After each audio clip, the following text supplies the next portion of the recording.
Hi, everybody. Welcome. We couldn't be more excited to welcome you all to Annenberg Hall tonight and to hear from the best-selling author, Peter Thiel. We have a full room here, as you can see, but what's really exciting for us is that we wanted to make Peter's remarks as accessible as we possibly could, so he will be live streamed to the big screen up in the forum where many folks are gathered. So let me just take a second to welcome all of you who are watching upstairs on the big screen. I'd like to just take a moment to acknowledge some of our distinguished guests here tonight in the room. Ernie Wilson, of course. Ernie, there you are, Dean of the Annenberg School, who's responsible for this glorious place that we're all sitting in and those great big screens that you're all watching on. Erica Moll, Dean of the Roski School of Art and Design, and of course, Executive Director of the Ivy Young Academy. Great to have you here. And Jack Knott, Dean of the School of Public Policy. So welcome.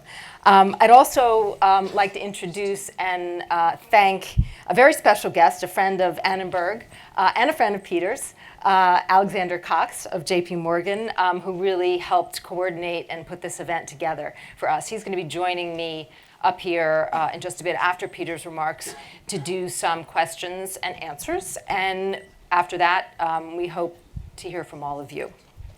So let me just take a moment to introduce Peter. I know that you all know him, but Peter Thiel is an entrepreneur and investor and now a best-selling author. He first gained attention for really wanting to replace the US dollar. He started PayPal. Didn't quite achieve that initial goal, but he did change the way payments work. And he made it possible for hundreds of thousands of small businesses to thrive on the internet. After taking PayPal public and then selling it to eBay, he's become known as the Don of the PayPal Mafia, since so many of his former colleagues have gone on to start successful companies. Tesla, LinkedIn, Yelp, YouTube, among them. In 2004, Peter started Palantir Technologies, a data analytics company that makes tools for national security and global finance. That same year, he made his first outside investment in a little company called Facebook, where he continues to serve on the board of directors. And today, as a partner at Founders Trust, and through his own investing, he works to identify and really to support the next generation of technology companies. He also started the Thiel Foundation and the 20 Under 20 Thiel Fellowship, helping to ignite a debate. I guess we'd call it a debate, Peter, on the differences that exist between learning and formal education. And despite his criticism of the education bubble, in spring of 2012, Peter taught a class in the computer science department at his alma mater, Stanford. And he revised that and has rewritten the class notes from that course into this book that he's going to talk to us about today, 0 to 1, Notes on Startups or How to Build the Future. So I know you'll join me in warmly welcoming Peter Thiel. Peter, thank you. Thanks very much. Well, thank you very much. There's so many different directions one can go in one of these formats. So I thought I'd maybe make a few comments, and then we try to make it as interactive as possible. What challenges in teaching about entrepreneurship or writing about entrepreneurship is that there's no real formula in these things. And sort of the normal standard approach to writing these business books is you have this 5-step formula, you follow these 5 steps and you will be successful. And somehow I think that's very untrue to the experience of what characterizes great businesses. Because I think that every moment in the history of business, every moment in the history of technology happens only once. The next Mark Zuckerberg will not be starting a social networking site. The next Larry Page won't be starting a search engine. The next Bill Gates will not be starting an operating system company. And if you're trying to imitate these people, then in some sense, you're not really learning from them at all. In some sense, you could say that science starts with a number 2. It starts with things that you can experiment and you can repeat. But in the history of business is not scientific in that way, because everything happens just once and has a sort of very singular character. And so one of the strange questions is, what can you say at all about entrepreneurship? It's like, if every moment is new, if everything's different, what can one really say? And so I try to approach this question somewhat more indirectly by asking a series of contrarian questions, get people sort of into the right space to think about things. The contrarian business question is something like, what great business is nobody starting? The more intellectual version of the question, which I think is a fantastic interview question, is, tell me something that's true that very few people agree with you on. And this turns out to be a shockingly hard question to ask people, even when they can read on the internet that you ask this question to everybody who comes in the door. It still is a shockingly hard question. And the reason it's such a hard question, I think, it's in part because we've been taught that truth is simply those things that are conventionally understood. Truth is simply what everybody agrees on. And so it sounds like you have to be unbelievably brilliant to have come up with something new that people have not thought of. But even beyond that, I think there's an aspect of it where it always requires a certain amount of courage to state these things. Because if you think about the literal context of an interview where someone's asking this question, and the correct answer, if you have some conventional answer like our educational system is screwed up, or the political system in the U.S. is kind of messed up, everybody's going to agree with this. These are bad answers. They're not interesting ones. So a good answer is one that the person asking the question probably will not agree with. And that's why I think socially it's always a very uncomfortable kind of a way to get at these things. So what I want to maybe try to do in my brief comments today is share a few of these things that I believe to be true that most people don't agree with me on, and then maybe use that as a starting point for more of a discussion. So the first one, I think, maybe takes its bearings quite literally from this idea of uniqueness. Most people in business and entrepreneurship, in technology, most people believe that capitalism and competition are synonyms, and I believe they are antonyms. I believe that a capitalist is someone who's in the business of accumulating capital, whereas a world of perfect competition is a world where all the profits are competed away. If you want to compete like crazy, you should just open a restaurant. You will never make any money doing so, but you will encounter an incredible amount of insane competition. And then my sort of example on the other side, the kinds of businesses that are really successful are monopolies, and sort of this is the M word, which you're not supposed to use in general. And as an entrepreneur or investor or early employee, you always want to join a company that is a monopoly, that is in a category of its own. The paradigm example in Silicon Valley that I give is a company like Google, which has had a monopoly in search since 2002, when it definitively distanced itself from Yahoo and Microsoft, and sort of been printing money like crazy for 13 plus years now. And I think this sort of distinction between monopoly and competition is very poorly understood, in part because, of course, the people inside these businesses don't quite characterize things this way. So if you're running a company like Google, you almost never talk about it as a search engine. You have 98% share, or you have a huge share of the search market, 98% of the profits come from search. It's about 70% of the US search market. And you instead define it as being part of a much larger market, a market called technology, where there's crazy competition everywhere. Google's competing with Apple with the Android phone. It's competing with Facebook and with Amazon. It's competing with the car companies in Detroit with a self-driving car. And so the official line at Google is that it is a technology company. There's competition everywhere, and no, it is not the monopoly that the government is looking for. Now, on the other end of the spectrum, if you were to leave this talk today and say, I figured out what I want to do with my life, I'm going to open a restaurant. The problem you would very quickly run into would be that it'd be very hard to get investors to invest in your restaurant, because they'd say, well, it's a very bad business. Most of them go out of business, even the ones that don't never make very much money. I'm not going to give you any money. And then you would have an incentive to come up with an alternate fictional narrative that's sort of the opposite, whereas monopolies pretend their markets are bigger than they are. If you're in a world of crazy competition, you always come up with a fictional narrative that makes your market smaller than it really is. And so you would say, well, no, it's not just going to be a restaurant. It's going to be the only British Nepalese fusion cuisine within a 10-block radius of the USC campus. It'll be one of a kind. And so you sort of create this artificially small market.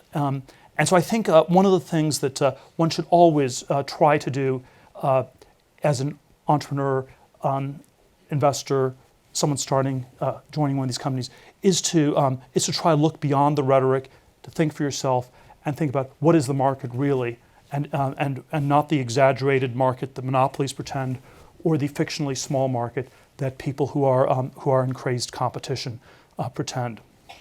Now, I think this failure to understand the monopoly problem is not just sort of an intellectual failure. I think it's also, on some level, a psychological or sociological sort of a problem. And sort of one way of getting at this is, the opening line of Anna Karenina is, all happy families are alike. All unhappy families are unhappy in their own special way. And I always think the exact opposite is true of business. All happy companies are different because they found something unique to do. All unhappy companies are alike because they fail to escape the essential sameness that is competition.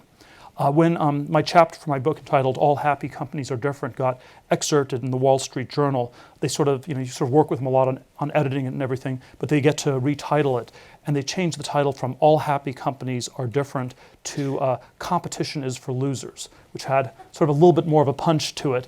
And it has a lot of punch to it because we always think of, it's sort of very counterintuitive, we always think of the losers as the people who are not good enough at competing. The losers are the people who are a little bit too slow on the high school swim team.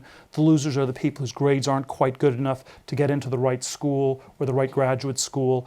And we don't think of the losers potentially as the people who are just competing like crazy and end up competing for the wrong things in one way or another. Because competition does make you better at that which you're competing on. And so you will, if you're obsessed with being on your high school swim team, you will get to be a better swimmer than you otherwise would have been. But it often comes at this very high price of focusing too much on the people around you and perhaps losing sight of what is truly valuable, important, or meaningful. Sort of the autobiographical version of this was that I grew up in Northern California in a sort of phenomenally tracked, competitive sort of a context. My 8th grade junior high school yearbook, one of my friends wrote in, I know you're going to go to Stanford 4 years from now. That's sort of that school somewhere in rural California up north. And I went to Stanford. I went to Stanford Law School. I then ended up at a big law firm in Manhattan. And it was sort of it was all these, you had these competitions, you had to win them, and when you won the competition, you got to compete again. And if you won that one, you got to compete against people who were even tougher, and sort of a cycle and repeat. And by the time I ended up at the law firm, it was one of these very strange places where from the outside, everybody wanted to get in, from the inside, everybody wanted to get out. When I left after 7 months and 3 days, one of the 7 months and 3 days exactly. One of the people down the hall from me said it was really reassuring to see me leave. He had no idea that it was possible to escape from Alcatraz, which of course all you had to do was go out the front door and not come back. But psychologically, this was something that people were not capable of doing because so much of their identity was wrapped up in these competitions that they had won in one way or another. And so it actually felt like as hard a place to escape as Alcatraz, even though this was obviously not quite literally true. Already in the time of Shakespeare, the word ape meant both a primate and to imitate. And I think there is something very deep in human nature where it is through imitation that we learn language as kids. It's how culture gets transmitted. It's how a lot of ideas get transmitted in our society. But it is also something that can go very badly wrong. It's what leads to crazy peer pressure dynamics. It's what leads to sort of the madness of crowds, financial bubbles, manias, all sorts of strange things in one way or another. And so I think there is always this very odd observation that one gets the sense that not all of them, but a surprisingly large number of the successful entrepreneurs in Silicon Valley seem to be suffering from a mild form of Asperger's. And I think we should take this fact and turn it around as a critique of our society, because what does it tell you about a society where anyone who's not suffering from Asperger's will be talked out of all of their original, interesting, creative ideas before they are even fully formed? Because you'll be able to pick up on all the subtle cues of the people around you, and you'll get a sense, oh, that's a little bit too strange, that's a little bit too weird, no, people will think that's funny, you better not do that, you better do something else. Maybe you should just go ahead and open the restaurant. That's very understandable. That's what everybody is doing. And so I think it's obvious that Google's a better business than a restaurant, and yet you have this odd fact that far more people end up opening restaurants than trying to start these truly innovative companies. I think we have to think through all the ways that the psychology feeds into this in different ways. There's sort of always the anti-Asperger's demographic, where I think the most extreme version is probably something like the business school student demo, and I'll just single out business school students just a little bit. I don't want to single them out too much here. But if you sort of look at, they've done these studies at Harvard Business School where you have, you sort of think of it as a hothouse environment where you have very extroverted people who have no real convictions of their own. They're sort of put into this environment with other people just like them for 2 years. And they're trying to figure out what to do next with their lives. And at the end of the 2 years, the largest cohort has generally concluded that they should all try to catch the last wave. And it's always sort of the wrong thing. Whatever the largest number of people does is almost always the wrong thing. In 1989, they all wanted to work for Michael Milken just before the junk bond thing blew up. They were never interested in tech except 99, 2000, when they sort of timed the peak of the dot-com bubble perfectly. It was real estate in the last decade, and on and on. So I think when you sort of pull apart this monopoly versus competition idea, you get to sort of some very counterintuitive insights, and it sort of extends in many different directions.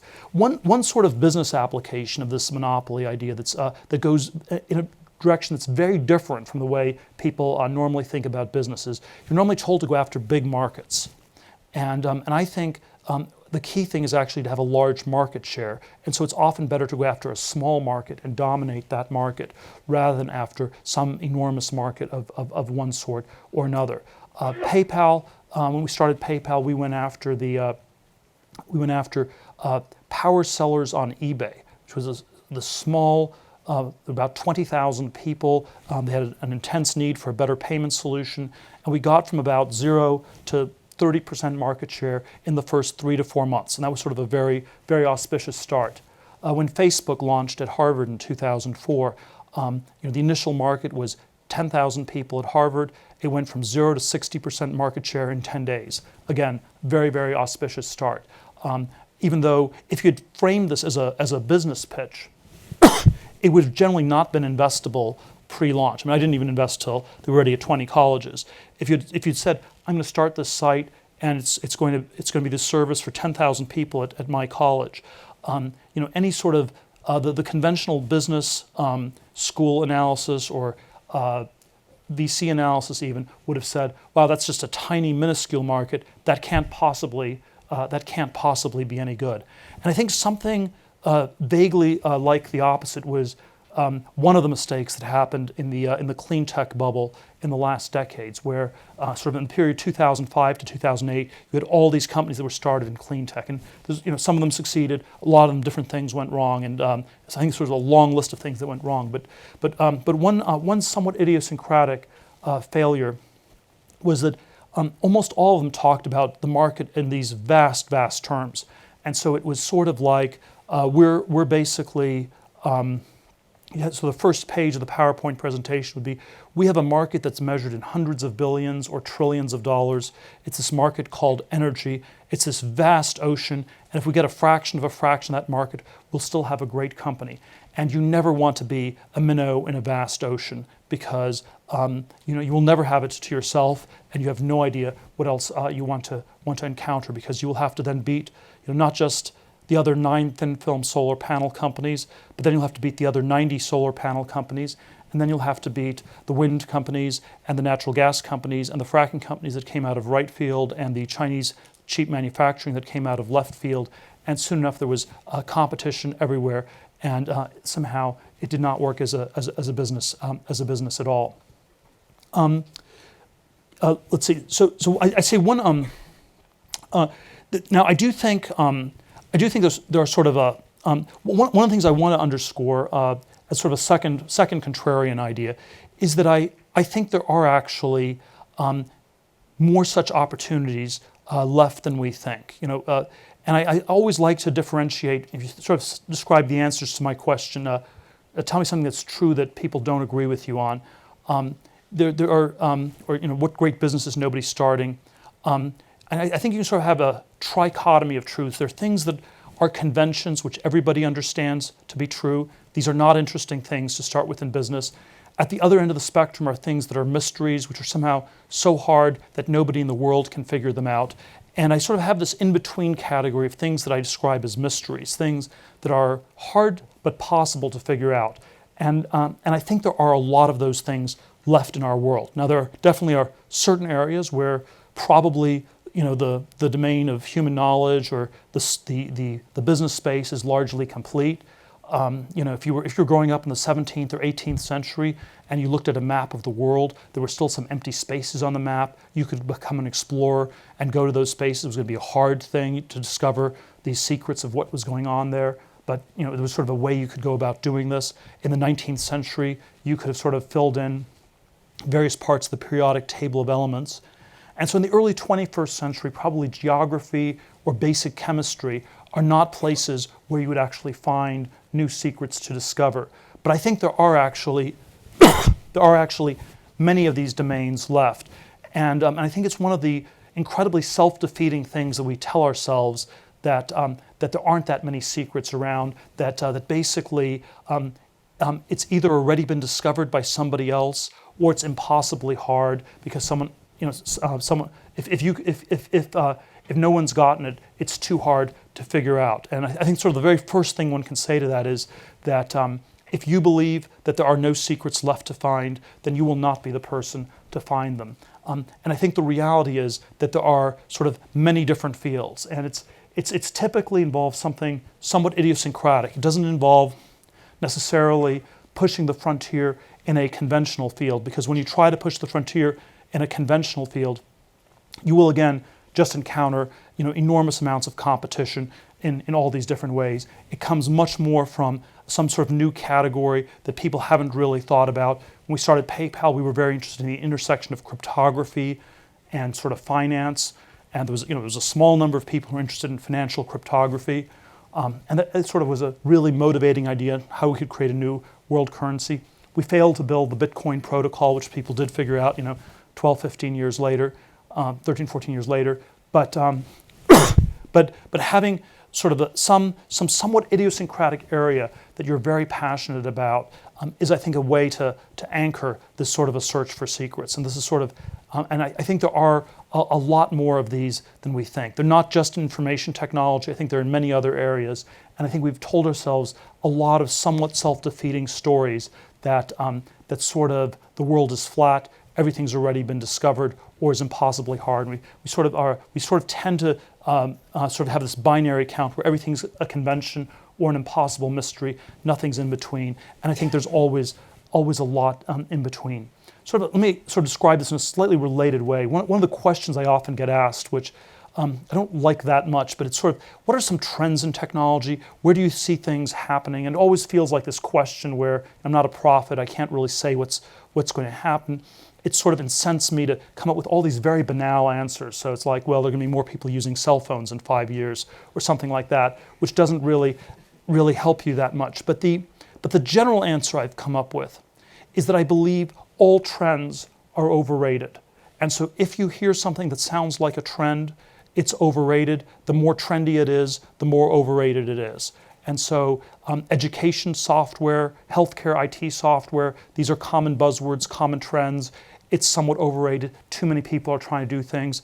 SaaS, enterprise software, way overrated. If you hear the words big data or cloud computing, you need to think fraud and run away as fast as possible. And it's not that it's inconceivable that something could exist in these areas, but it is that the fact that the buzzword exists, they're a tell, like in poker, that someone's bluffing. And so the more buzzwords people use, the more they're bluffing and the more undifferentiated their business is. And so if you're just one of 100 big data companies and you define yourself in terms of being a big data company, you fail to differentiate yourself. And again, you don't want to be one of N, you want to be one of a kind. You don't want to be the 4th online pet food company, the 10th thin film solar panel company, the 10,000th restaurant in Los Angeles. And what I think is underrated, conversely, are these sort of one-of-a-kind companies that don't really fit into any categories at all, and that are really somehow very, very unique and different. We're investors in Airbnb, which sort of gets described as the sharing economy, but it's really just this very idiosyncratic sort of hospitality service that's where people can turn their homes into bread and breakfasts. And so I think all the great companies are sort of one of a kind, and they often don't really fit into any categories. One of the challenges as a venture capitalist or investor is, of course, that people are often, occasionally it happens that people will describe their companies in these conventional categories, and they will still be unique. So, the rap against Google in 1998 was that it was just another search engine. There already were, a whole bunch of different search engines, and I would argue that was actually the wrong categorization. And the correct categorization was that Google was the first machine-powered search, and before that, you just had these human-powered search engines. So it was very different, but you had to sort of describe it correctly. Or Facebook, the rap against Facebook early on and for quite a while was it was just another social network. These things were sort of fads, they all came and went. It was certainly not the first social network. One of my friends, Reid Hoffman, who ended up starting LinkedIn, started a company already in 1997, 7 years before Facebook, called SocialNet. And so they had social networking in the name of the company 7 years before Facebook. It had sort of all these ideas. You'd have these different avatars in cyberspace, and maybe you'd be a cat and someone else would be a dog, and we had to have these complicated rules how you'd interact with one another in cyberspace. And it turned out that didn't really take off. So I would say that Facebook was the first company to crack the real identity problem. This was not the way it was characterized. It was, I would say, mislabeled as a social network, but it really was doing something that was very different. So I think one of the temptations you always have is to characterize what you're doing in terms of these set buzzwords, these set labels. It's somewhat easier, but it's always, I think it's always very deeply, if it's accurate, it's a big mistake because you're just, again, going into a space where there's crazy amounts of competition and lack of differentiation. Let me end with one last sort of thought, sort of contrarian thought, something I believe to be true that many people do not agree with me on. I think that if we sort of think ahead for the 21st century, there's a good 21st century will have both more technological innovation and more globalization. And I think these words, technology and globalization, often get used interchangeably. And I would argue they're very, very different. And I always draw globalization on the x-axis, technology on a y-axis to underscore how they're sort of different in kind. I think of globalization as copying things that work, doing more of the same. It's horizontal growth, extensive progress, going from 1 to N. I think of technology as intensive growth, doing new things, going from 0 to 1. So globalization is going from 1 to 100 typewriters. Technology is going from a typewriter to a word processor. And when we think about sort of bigger sweep, the history of the last 2 centuries, there have been eras of globalization and of technology, and they're not necessarily connected. The 19th century was a period of tremendous globalization and tremendous technological progress, the period from 1815 to 1914.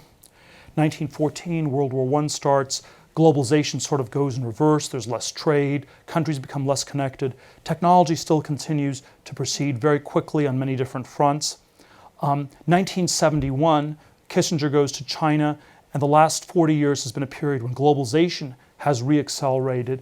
And I would argue we've actually had more limited progress in technology, where technology has been just IT. There's been a lot of progress in computers, less in other things. And this is sort of captured in these very different ways that we describe our world. In the 1950s and 1960s, you would have divided the world into the first world and the third world. The first world was that part of the world that was seeing accelerating technological progress. The third world was that part that was sort of permanently screwed up. So this was a pro-technology, but no globalization picture of the world. Whereas today, we would divide the world into the developing and developed world. And the developing countries are those countries that are copying the developed world, they're converging with the developed world. And so this developing-developed dichotomy is a pro-globalization dichotomy. It sort of says the whole world is going to become more and more alike, it'll become more and more globalized over time. But I think it is also an anti-technological description, because when we say that we're living in the part of the world that is developed, we're implicitly saying that we're living in that part of the world where nothing new can or should happen, where things are more or less done, where things are going to be stagnant, and where the younger generation should have lower expectations than their parents. And I think this is a conception of our world that we should resist extremely strenuously. And so I will end with the contrarian question, to which I think we should always return more often. How can we go about developing our so-called developed world? Thank you very much.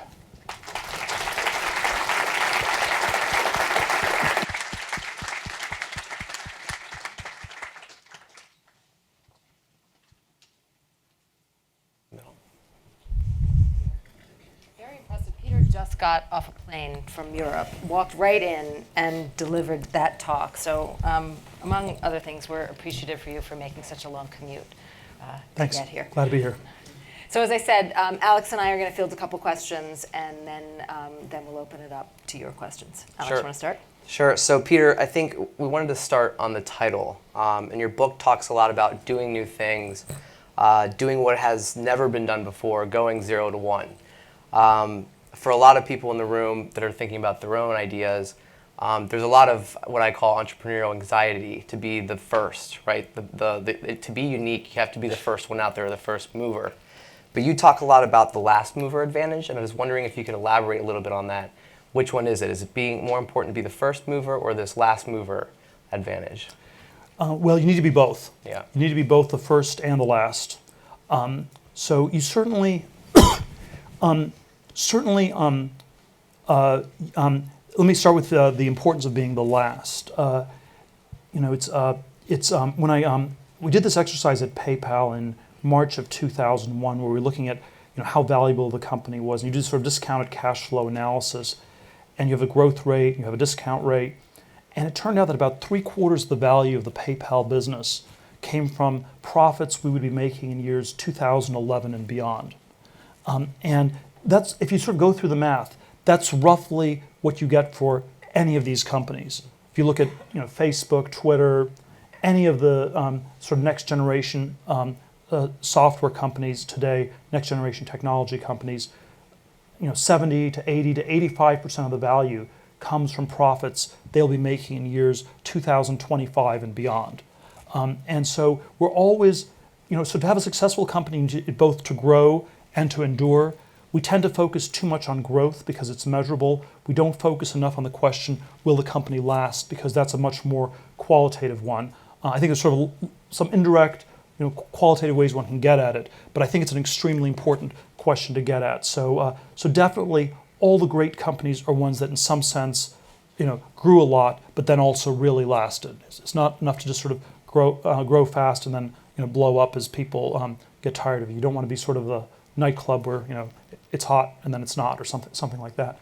Now I think at the same time you also have to be, by definition, in some sense, you have to be the first. You have to, because if someone else had already done precisely what you're doing, there'd be no opportunity to do it. With again the caveat that sometimes the categories have to be defined properly. So Google was not the first search engine, but it was the first machine-powered search. Facebook was not the first social network, but it was the first real identity company that crack real identity. So I do think you have to be the first in some important dimension, but then equally important, you also have to be the last. And I think all the great companies have what I describe as this last mover advantage. So the chess analogy is that in chess, you have a small advantage as white, but you really win if you win the end game. It was Capablanca, the former world chess champion, who said you must begin by studying the end game, and I think it's worth to have at least a little bit of that perspective when you start one of these things.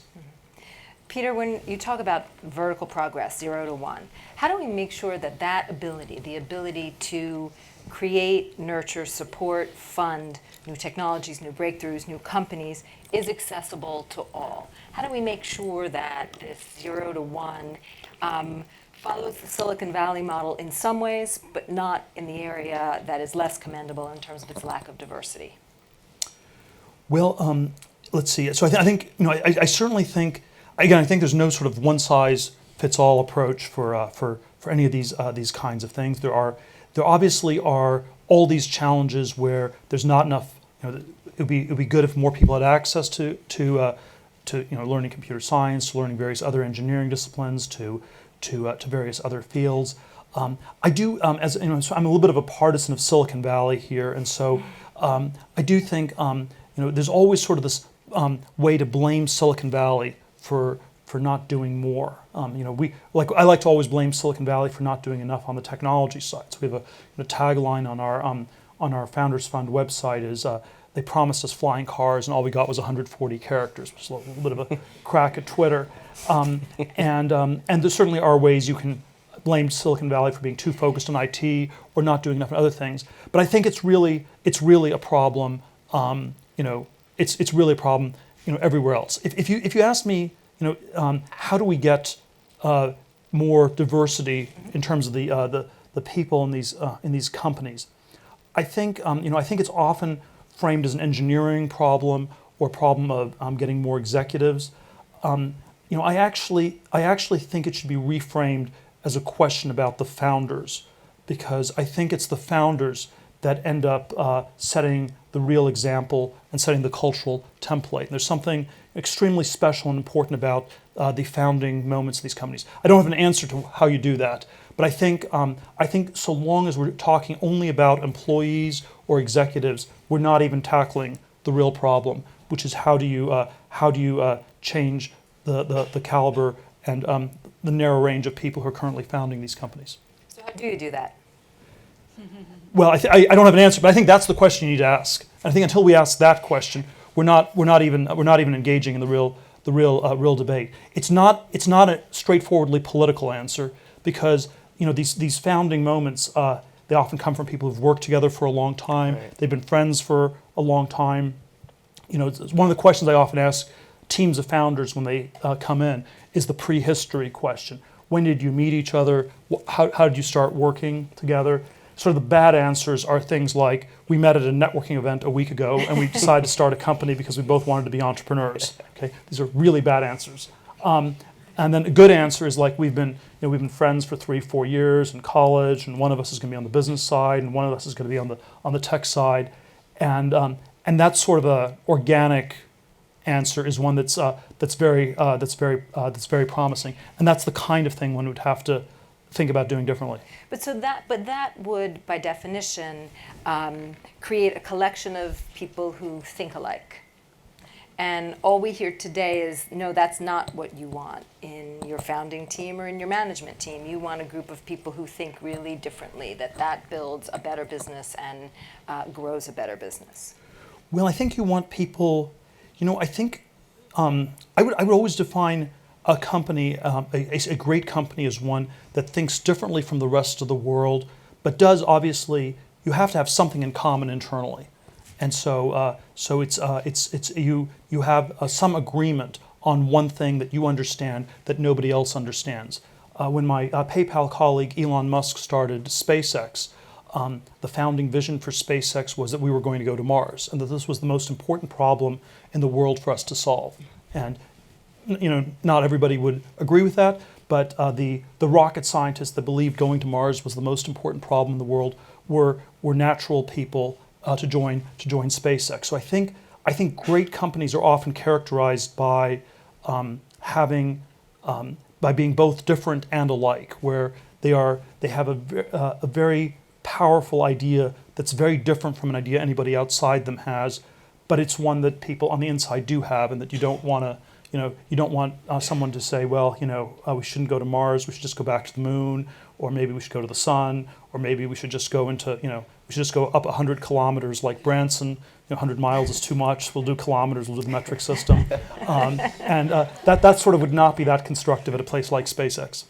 Are there any current founders or aspiring, fast-growing founders that you find interesting, or, everyone kind of points to Steve Jobs, right? And after his passing and all that, was there somebody that's kind of rising that you see as strong? I certainly do. I certainly do admire a lot of the people that I've invested in and worked with over the years in Silicon Valley. It's always, it's you have to be sort of careful to, I think, draw the right balance where we don't. I think the founders are special but not godlike, and so there's sort of some balance in between ordinary and godlike that you want to sort of get the right balance. And so I think they are often very charismatic people, but they end up bringing the best out of a lot of other people around them. And so I think, for example, to just riff on Steve Jobs, my own sense is that he gets constantly misdescribed. The biographies on him, it's like he was like this unbelievably mean person, and he sort of just beat everybody and was this absolutely awful human being. And that sort of probably begs the most important question, which is like, how did it work at all, if that's the case? Or you have sort of managers that sort of gave the Steve Jobs biography to their employees, and it was sort of like a warning. I'm going to start behaving in a more obnoxious manner because I'm going to try to be like Steve Jobs. And so, and so when you ask, what is it that you're emulating in a founder, you have to sort of get it, quite right. It's not necessarily that you're emulating Jobs' hairdo or his, Apple's only diet, which he had for, a month or so, and probably didn't necessarily have anything to do with the fruit apple per se. And it's this sort of ability to sort of inspire a group of people to do something extraordinary new. And so when you invest in companies or when you select your fellows, what do you look for in those founders? I mean, obviously the idea, right? The answer to your question. But what else do you look for? Well, it's never. I think it's very rarely a singular founder. So I think most companies require more than one person to succeed. And this is I think the sort of all these. This is probably the single aspect about entrepreneurship that is I think most different from an academic context, because in an academic context, it's extremely individualistic. It's you against everybody, and you have to beat everybody. And when you have group projects, these are normally projects that people don't have to work on that hard. And the thing that really matters are the things that people do individually. And there certainly are certain types of companies where you can do it as a solo person. But I think a lot of these businesses require this coordination, this bringing together of groups of people, and we've not really learned to do teamwork terribly well ever.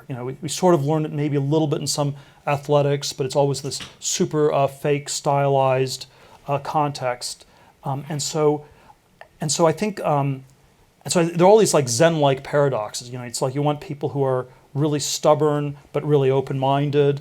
So you often have like these really strong personalities, and they have to somehow work well together. And so you sort of know it when you see it. There are many cases where it's just way off, but I'm very focused on the team dynamics. I am at this point very focused on the ideas. Actually, I used to have this conceit that all it took was a team of people, and that if you had a great team, you could do everything. And I think the sort of model where we have like 4 really smart people, and we're going to lock ourselves in a room, and we're going to come up with one idea after another, and if it doesn't work, we'll come up with another idea, and we'll come up with another one. I don't think that's a terribly good business to invest in. And I think that in some sense, these great ideas are actually pretty rare. And so, I'm at this point, I'm very focused on sort of the business strategy, the intellectual property. I think if you have those, that's already suggestive that you have something really interesting. But it's often these combinations are really hard. In in the breakthrough technology area, in the science area, where we've done a decent amount of investing, biotech, medicine, medical devices. One of the great combinations is to have a great scientist with a great businessman. And this is like an unbelievably rare combination to find because the skill sets are so different. The scientists have no idea what a good businessman looks like. The businessmen have no idea what a good scientist looks like. So, a scientist will think that a good businessman looks like a used car dealer. And, the businessman will think that, a good scientist is someone who looks like Dr. Oz or something like that, where it's some sort of fictional, fictional caricature of science. And yet getting that combination right is very critical. So you mentioned Silicon Valley, so I wanted to ask, so entrepreneurship is basically, coming up with answers and solutions for daily problems. Why is it that you think that the majority of all these answers or 0 to 1 innovations have come from a very small geographical area? And then could you ever see LA becoming this place of technological advancement as well, or some type of leader? Like, why is it just in Silicon Valley? Any question that starts with the word why is unbelievably hard to answer. Because why, we can say there's been a lot in Silicon Valley, empirically. Why that is really hard to say. Outside of LA, you could say maybe the weather's nice. So Silicon Valley does have, not as good as LA, but it has better weather than most parts of the world. There was certainly a university infrastructure. There was a history where a lot of people had innovated. It was a sort of somewhat open culture. But I think all these things are sort of are super over-determined. I think one standard, my guess is that one of the things that makes Silicon Valley work is that you have a whole series of these things that go together in just the right way. So you have this infrastructure, both educational and professional and services. You have the venture capital piece. You have a history of success. You have sort of ways in which people can mentor other people, and somehow you have a lot of these factors that come together in just the right way. But it's possible that a lot of these things also can be negatives. So the classic version would be that there are these network effects in Silicon Valley. It's a very powerful network. The negative with a network is that you end up just sort of hanging out with people who are just like you. You become more homogenous. You become more ape-like, sheep-like, lemming-like, and you end up with a sort of a wisdom of crowds, which I think always leads people astray. Yeah. And so there's also a lot of, there's a dynamic in Silicon Valley where it is very prone to bubbles and bubble-like thinking at this point. My guess is that at this point, I think people could actually start great companies, in many different places. I think there are certain advantages Silicon Valley has. There also are disadvantages from a cost perspective and sort of a manicness perspective. But I think LA is a very promising place. So one natural way is that you expect Silicon Valley, you expect sort of adjacent places, and there's a way in which LA is actually like an hour and a half away from Silicon Valley, and there's many ways in which it's more natural than, say, Sacramento. You mentioned education as one of the factors in supporting innovation and innovation culture. So what role might higher education play in supporting the creation of 0 to 1 ideas? Well, it's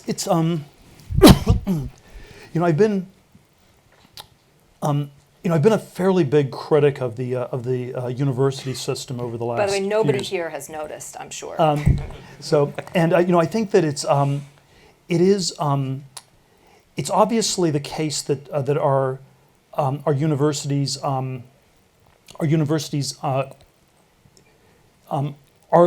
they're a magnet where we have a lot of the most talented people go.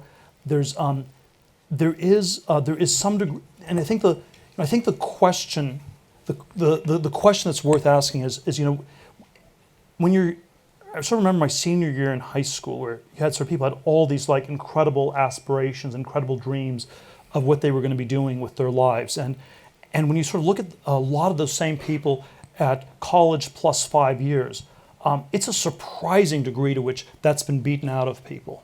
And again, I'm not going to answer the why question, why that happens, but empirically, one of my friends told me that I think this was a very unusual perspective, but his senior year of high school, he was thinking to himself, I'm about to go to that place where all of my dreams are going to get beaten out of me.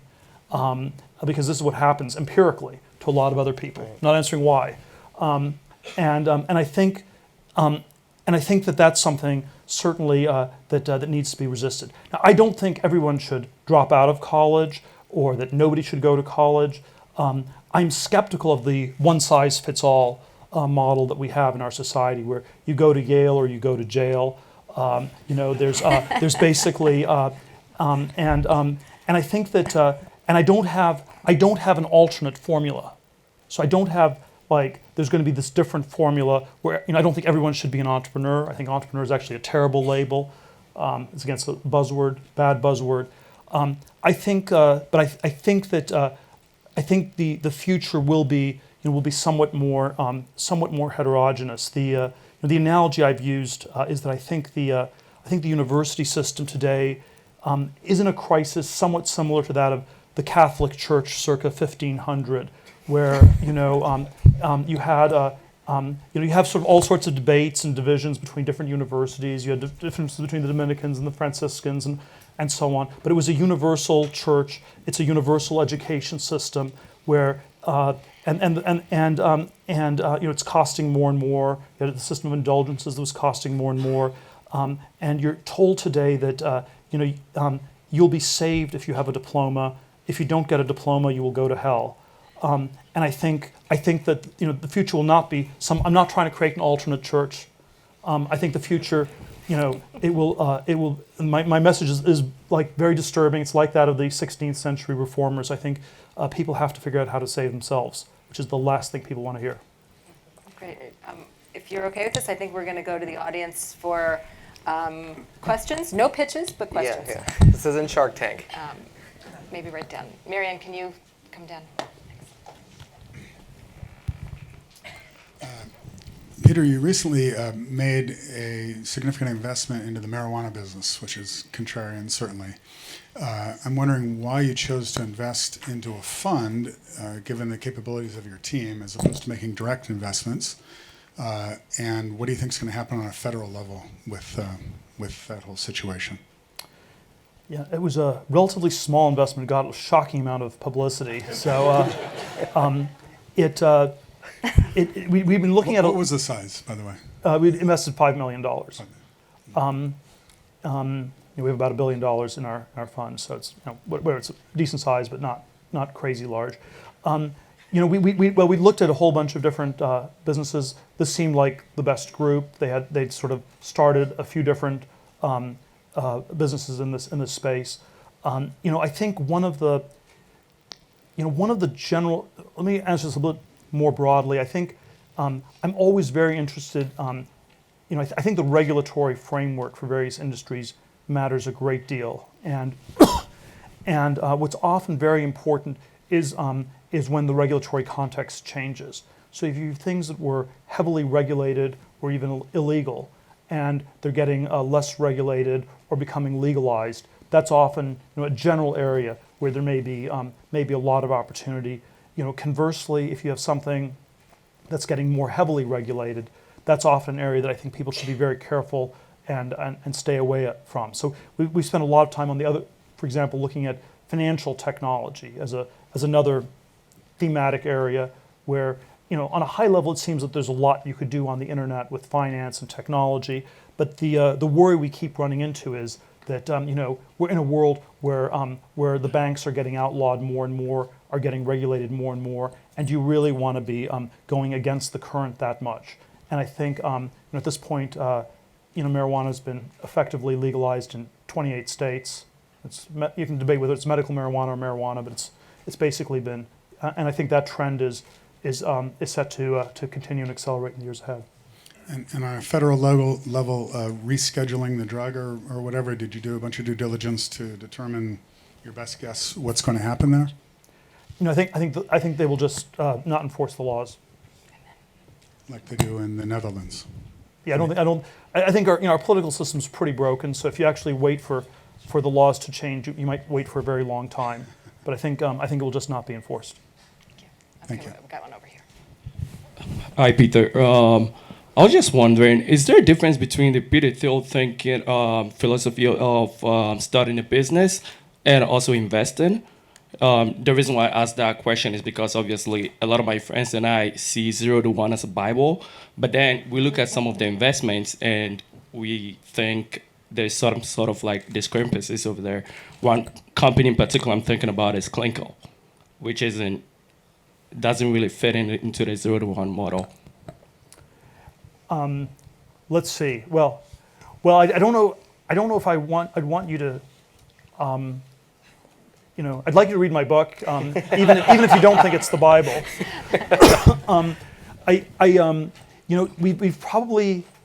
We've probably invested in something like 150 to 200 companies over the years. There are certainly some that have done better than others. There's some.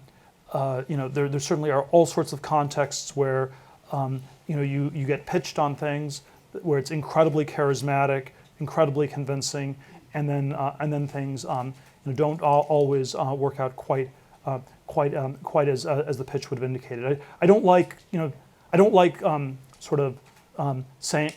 telling stories about how great the companies we're invested in are. That feels too self-promotional. But I also really don't like saying negative things about calling companies out by name, because I think it is always very tough. And even when people make a lot of mistakes and when a lot of things go wrong, they're having a tough enough time without adding to that. So I'd rather leave it at that. So you talk a lot about vertical growth and horizontal growth, and a lot of the spotlight seemed to be on vertical growth. But so many of our technological advancements aren't spread to the vast majority of the world yet. Like so many people, billions of people aren't on the internet yet. So what are your thoughts on that horizontal growth, and shouldn't we be more concerned about bringing the rest of the world up to the bar as well? Well, I think we're doing both. I think there's both. There is a globalization trend and a technology trend. I certainly would argue that what I would disagree. I think I disagree with the premise behind your question. I think our society is geared towards globalization, and I think it's geared against technology. Let me just. I think our culture dislikes intensely all things scientific and technological. And I feel uncomfortable saying this in Los Angeles, but all you have to do is watch the science fiction movies that get produced in this town. And they all portray science and technology that's bad, that destroys things, that's making the world a worse place, and the future is some combination of Terminator or Avatar or Elysium. I watched the Gravity movie the other day. It's like you would never want to go into outer space. You would be happy to be back on that muddy island somewhere. And I'm not. I don't think it's unfair to sort of single out Hollywood. It is simply reflecting our broader society and our broader culture, which is generally very, very anti-technological in all sorts of ways. And I think the really countercultural thing in our world is to be in favor of radical innovation. One of the areas I've spoken out about over the years has been the need to do more work on life extension, anti-aging research in one way or another. And this immediately gets you into this sort of bizarrely uncomfortable zone where people think it's weird, it's creepy, and we're sort of dominated by this sort of pessimistic fatalism where we're all going to die and there's nothing we can do about it. And so if someone actually says, well, no, there's a lot we could be doing, and we could be curing cancer, we could be curing Alzheimer's, it's not acceptable that 1/3 of the people at age 85 are suffering from dementia. And generally speaking, people don't want to hear that at all, because they've sort of resigned themselves to, we are in the developed world, this is it, this is what's done, and maybe there can be some redistribution, and definitely can't be any more progress. And I think that's a conception that I want to powerfully resist. So besides thinking really hard, what are some ways to tell and differentiate between a fictionally small market and an actual market that's small? Well, there's always a I don't think it's simply an analytic question, but I do think we shouldn't underrate the importance of, or the ability to think through things. it's in general, I think these are not purely empirical questions. If you try to measure it, try to figure it out, that will take you too long, and you'll never make it. So I think it often, in my mind, comes down to, is there a really coherent narrative? Do I believe the story? Does the story sort of stick together? And then you ask, well, is the market really the size you say it is? And so I like very compelling narratives where they work.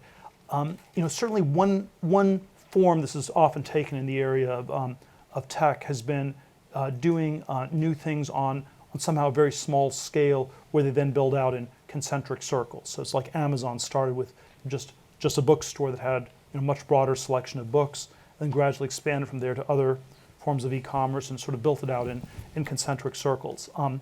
I would say the one other dimension besides market size that is perhaps worth stressing is you also need to, whatever market you're going after, what you have to have has to be significantly better than the next best thing. And sort of the vague rule of thumb I give is you should have a product that's at least 10 times as good in some important dimension than the next best product. So PayPal, alternative PayPal was cashing checks, took 7 to 10 days. PayPal, you could do it in sort of well within 1 day. Amazon, you had a bookstore with 10 times as many books as the next biggest bookstore anywhere in the world. So it's important to have this very noticeable delta between you and what other people are doing. If you're sort of 0.5% better, 10% better, 20% better, that's not good enough, because you're always going to be uphill. You have to, it's always a combination of technology and the communication of technology. And if you're only slightly better than the next best thing, you're never even going to get started, because you won't be able to convince people of it. Okay, one or two more. Maybe get somebody. Yeah, why don't I take?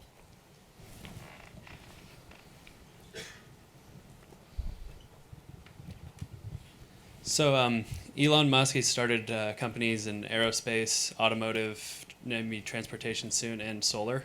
So those are all like super competitive industries. So my question is, why isn't he a wimp, and why isn't he a loser? Because he obviously isn't. No, I certainly would never describe Elon in those terms at all. And I mean, there are many Elon stories I could tell, but Go for it, just one. They would all have the common denominator that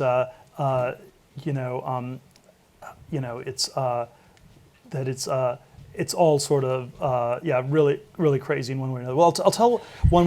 I was talking to him summer of 2008 about Tesla, and I was asking Elon, when was the last successful car company built in the U.S. pre-Tesla, that it actually worked?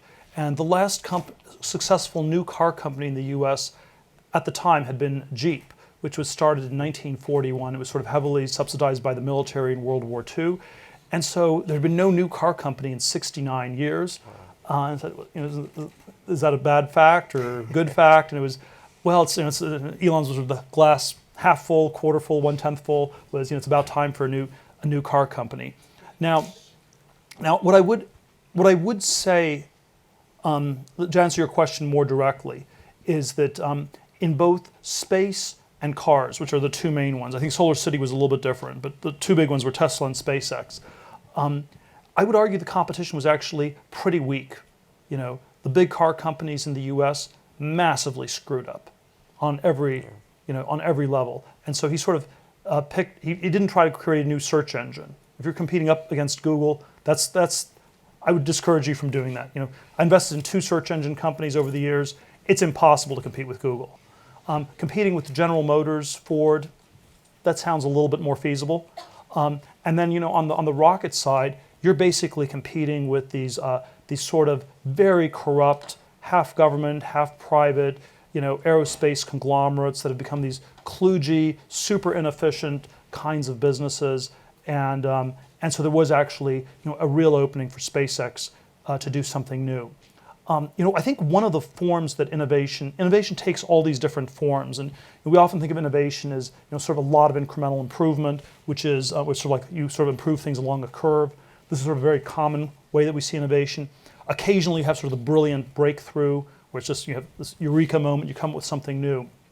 But I think one modality of innovation that's very underrated is what I describe as complex coordination, where you take a lot of different pieces and you put them together in just the right way. And so if you ask, what was innovative about Tesla or SpaceX, there was no single component that was actually new. It was, they had all these different components, but you just redesigned everything from scratch. And that's sort of a complex coordination is a form of innovation that's extremely rare. I think that's what Jobs did with Apple with the iPhone. There was no single component of the iPhone that was new. So you pulled all the pieces together, you built the entire manufacturing chain, and you all of a sudden had a smartphone that worked, and you had a giant lead over everybody else. And I think having achieved that with both Tesla and SpaceX, I actually think it will be quite hard for any of these companies to catch up, because it's not, for BMW or Mercedes to catch up with Tesla, it's not a matter of copying one or two pieces. It's really re-architecting everything, and I think that's not even a mindset people have. So, and again, Elon would have said it was not a car; it was the first electric car. So again, there's a category question too. Great, let's do one more. Go ahead, Bob. Might as well wait a sec. Here comes one. Thanks, Marianne. Since this is a journalism school, I'd like to ask you a bit more controversial question. You invested in Palantir, as was mentioned. You were partnered with the CIA. You didn't have a customer for 3 years. The CIA provided not much, but $2 million funding, but they gave you the big contacts in government. As a result, Palantir is now mining the data for the entire national security apparatus and even the Los Angeles Police Department. So here you are, a libertarian who's been suspicious of government.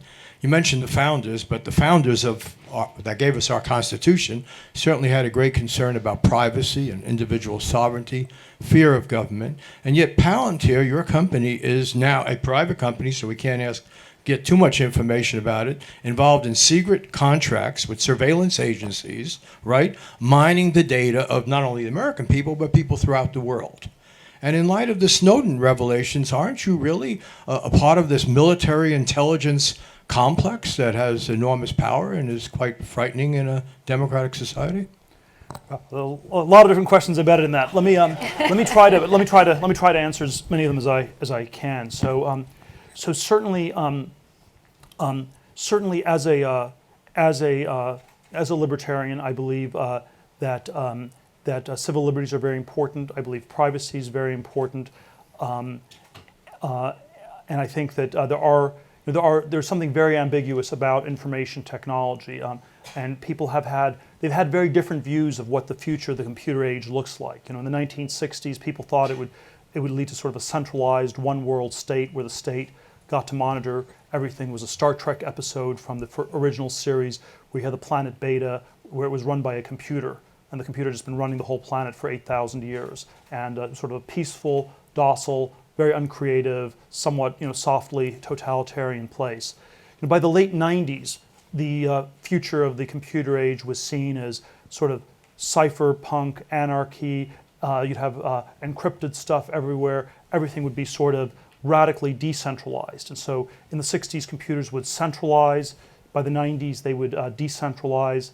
And I think in a weird way from 98 to 2015, we've again come all full circle back, where people think of computer technology as having this sort of transparent but centralizing effect, where you have a lot of concerns around privacy one way or another. So I do think information technology is ambiguous. It can be used to secure things cryptographically and increase privacy.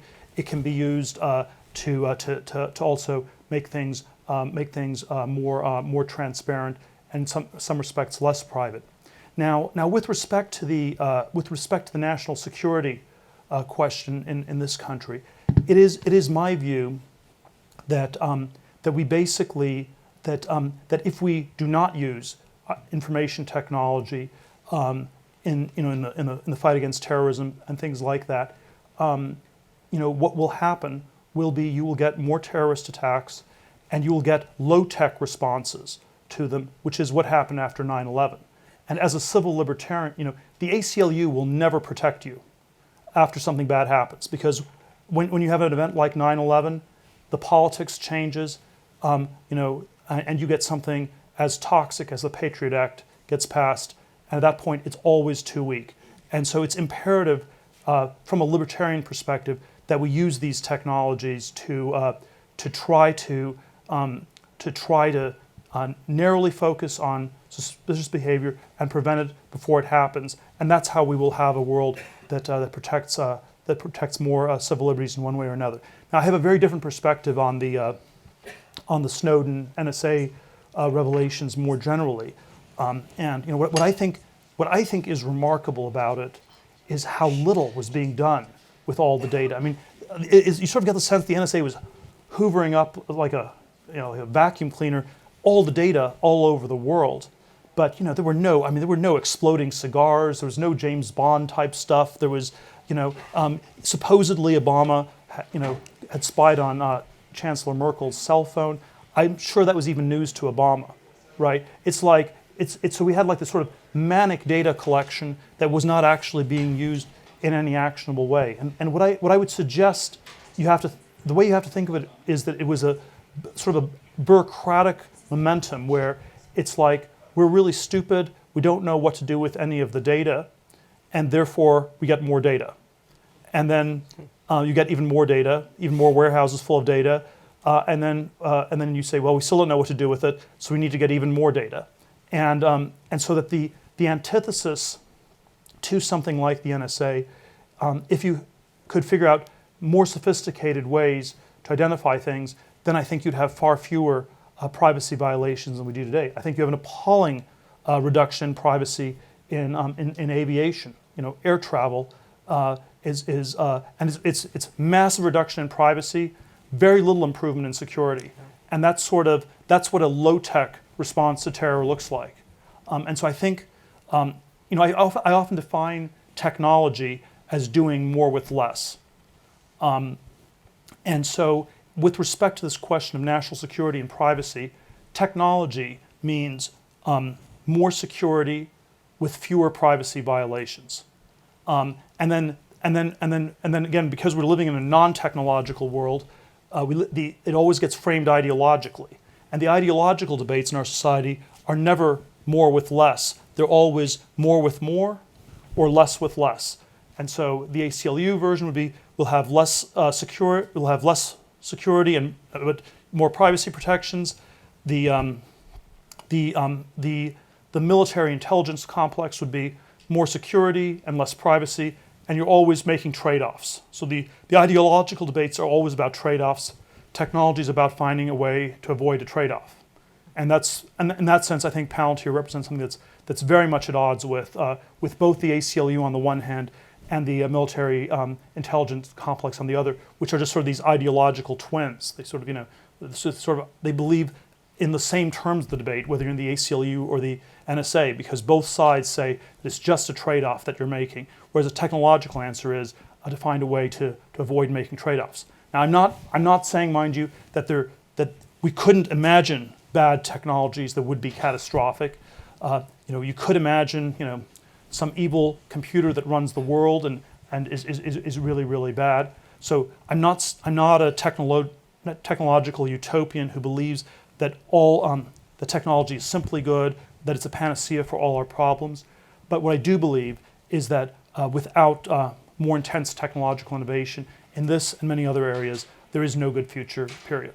Can I just have one little follow-up? You partnered, In-Q-Tel is a CIA company that invested widely in Silicon Valley. In-Q-Tel invested in Palantir at a time when you were the only other investor. If I were, as a journalist, to ask you, well, what did you agree with the CIA at that time? What did they say? What did you learn? Did you see any excesses? After all, the CIA is not supposed to spy on American people. What influence did you have on them? What are the issues? Are you at liberty to discuss that? Can you talk about your relation to any of the intelligence agencies? So where is the accountability to the American people? This is all basically private activity between you and government agencies, including the LA Police Department. Well, I think answering all those questions would take us quite a bit of time. I will just start by saying that In-Q-Tel it's a venture capital fund funded by the CIA. They act on a standalone basis. They made some introductions for us at the CIA. They did not, they act sort of in a quasi-independent manner, it's sort of on most of the questions you asked, it was nothing of the sort that is insinuated in those questions. Peter, thank you. If you ever decide to get back in front of a classroom again, you have a standing invitation here. You have extraordinary colleagues, fantastic students, beautiful weather, great facilities. So just a standing invitation if you decide to get back into teaching. And thank you for joining us today. And being so generous.